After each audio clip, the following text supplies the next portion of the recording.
SIR ప్రక్రియకు supreme court green signal ఇచ్చింది. ఎన్నికల సంఘం అధికారులను సమర్థించింది. ఓటు జాబితా సవరణపై సుప్రీం ధర్మాసనం కీలక తీర్పు వెలువడించింది. ఆర్టికల్ 324 ప్రకారం ఈసీకి పూర్తి అధికారులు ఉంటాయని చెప్పింది. ఓటు వివరాలు తెలుసుకోవడం అనేది హక్కుల ఉల్లంఘన కాదని సుప్రీంకోర్టు స్పష్టం చేసింది. ఇదే అంశానికి సంబంధించి మరింత తాజా సమాచారం మా కరెస్పాండెంట్ ఏవై స్వామి ఫోన్ ఇన్ ద్వారా అందిస్తారు. సో స్వామి, ఫైనల్ గా అయితే ఎస్ఐఆర్ కు ఒక గ్రీన్ సిగ్నల్ వచ్చినట్లుగా తెలుస్తుంది. దీనికి సంబంధించి పూర్తి డీటెయిల్స్ ఏంటి?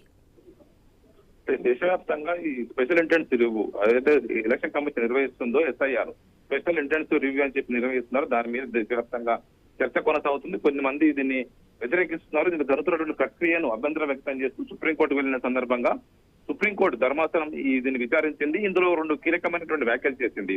కోర్టులో వైపు ఇప్పటికే దేశవ్యాప్తంగా ఎస్ఐఆర్ ని అనేక సందర్భాలు నిర్వహిస్తున్నారు. 2002 తర్వాత మరొకసారి ఇప్పుడు నిర్వహిస్తున్నటువంటి ఎస్ఐఆర్ విధానం పైన చాలా మంది అభ్యంతరాలు వ్యక్తం చేస్తారు.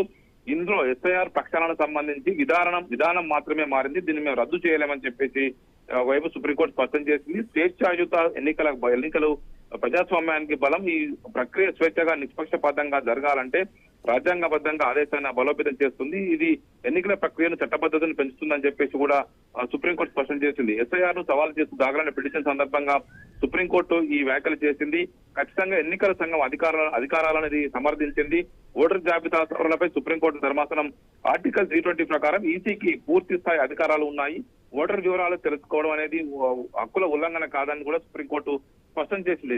ప్రజాస్వామ్యంలో ఓటు హక్కు అనేది అత్యంత కీలకం. దీనికి సంబంధించి ఓటు హక్కును కాపాడడం కోసం ఈ ఎస్ఐఆర్ కొనసాగుతుందని చెప్పేసి కూడా సుప్రీంకోర్టు స్పష్టం చేసింది. Shivaram. Right, thank you Swamy.